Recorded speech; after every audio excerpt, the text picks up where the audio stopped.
Okay, great.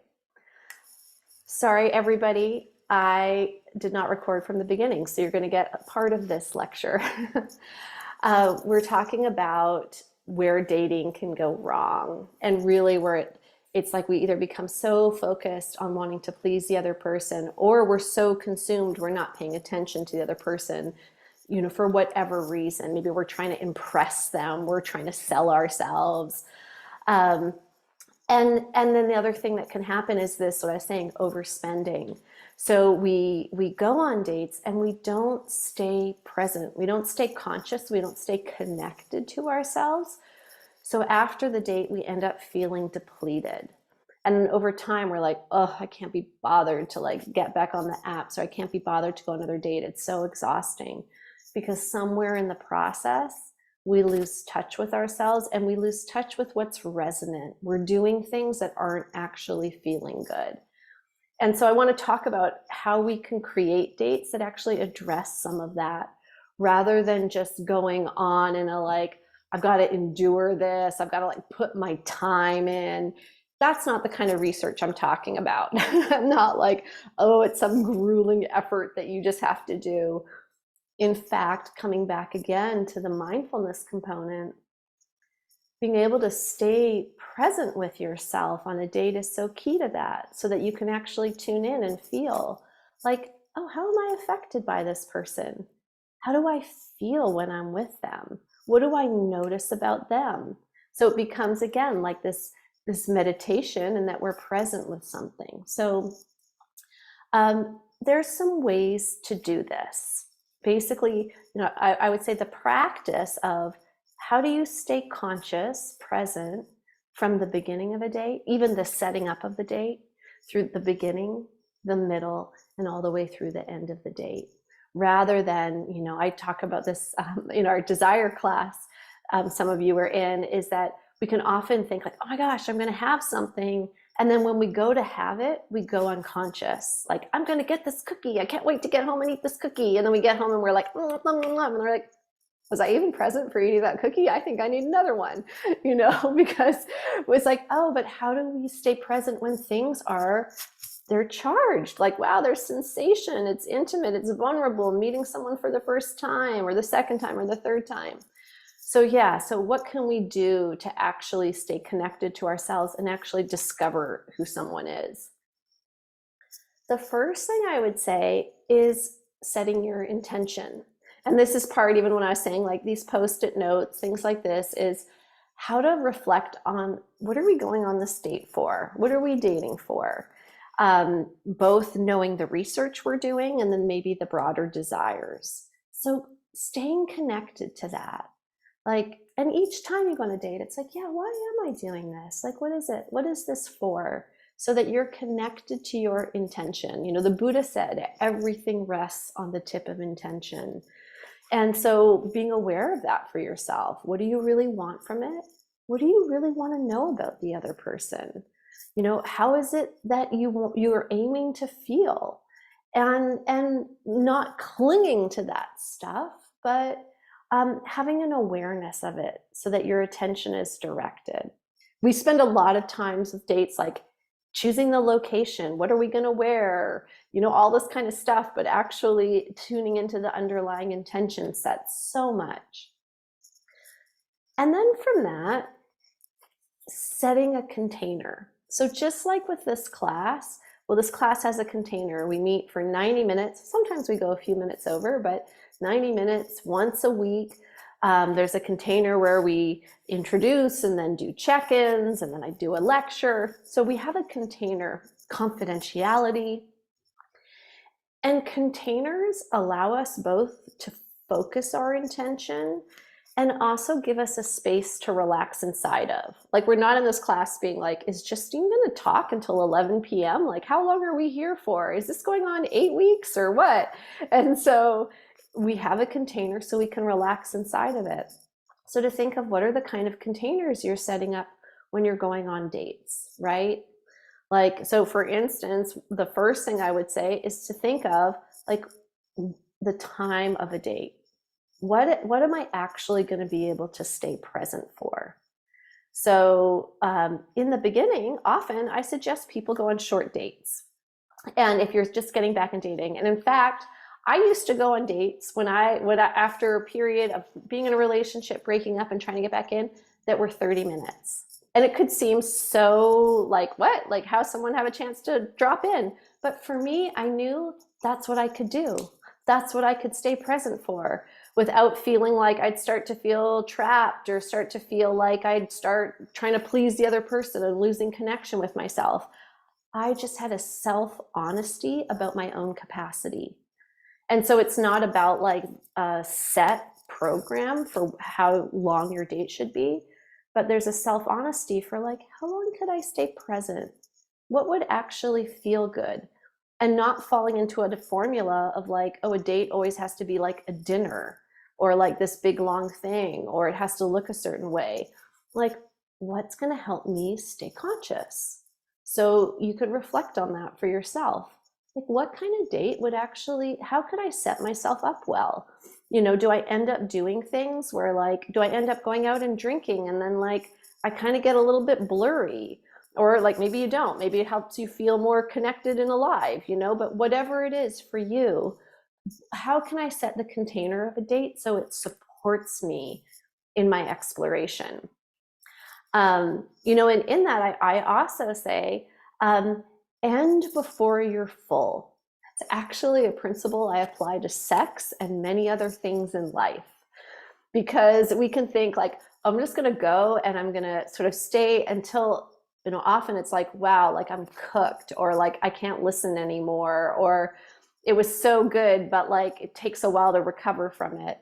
But what if you actually set yourself up to like, be it that you leave and you either have an appetite to see that person again, or you have an appetite to see other people because you haven't worn yourself out. So again, look at like, what's my right range here? What actually, how can I support myself in this? And then I'd also say like, how can you set it up to be meaningful? Like for you. So again, you know, it could look at like what kind of things you do. Like what are things that you love to do that are meaningful for you? It might be like documentary film. It might be lectures. It might be roller skating. But to look at how could I create environments and be on dates that actually have some more depth and interest for me rather than just the standard thing. So to know, like to think like, oh, I could actually have some creativity in how I set up my dating life so that it can be doing things, engaging in things that have more meaning to me. I had a friend at her first date, they went horseback riding. It was like, she actually had said to the person, like, I'm open for an adventure. And they said, great. And they designed an adventure and they went horseback riding. So it's like, yeah, you know, it's like, because that was actually something that just had more depth and meaning. But to consider for you, what might a date look like? Like, how could you best set it up for yourself? What could you ask for? And that's also an important thing. Like, what could you ask of the other person to really support you to have an amazing experience? And even if amazing means you just stay connected to yourself the whole time and you're able to be present and to have a deeper experience. So these are some of the things that we want to look at, is how to set up our container when we go on a date. And maybe the one more thing I want to say here is a big piece about it is how to talk about things that are meaningful for us. And like I said, you know, I've had so many people come to me and say like, gosh, I went on dates and it was just so boring. Like we just like, I felt like it was going to be interesting, but we just couldn't pierce the surface. And here's what I'd say is like, dating also requires some risk. And being the one who can also say, like, actually, here I have another story. I have a friend in Berlin, and she actually moved back to Berlin from California. And when she first moved back, she met someone online on Tinder, and they went for coffee. They went for a date, and they talked for about an hour, and then she was so bored. And she's a deep spiritual practitioner, and she went to the bathroom, And she's like, this is so boring. I think I have to leave. I just can't stand this date anymore. And then she went back to the table and she sat down and she just said, I'm finding this conversation really boring.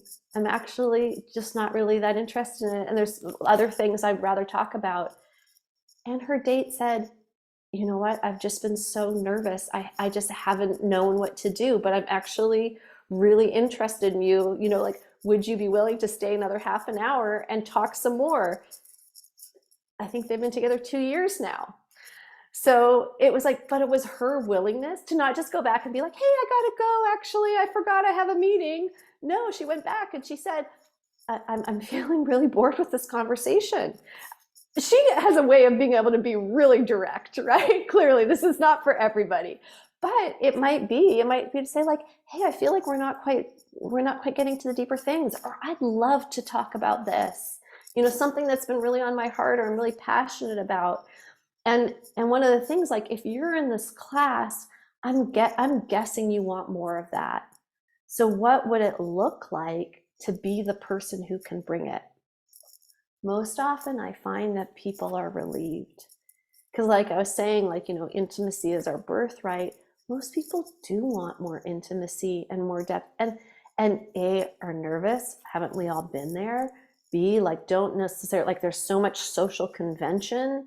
And it's like, there's like, see, just, I've never done it. And so there's a degree of risk taking of like, yeah, what would it be like to just say the thing?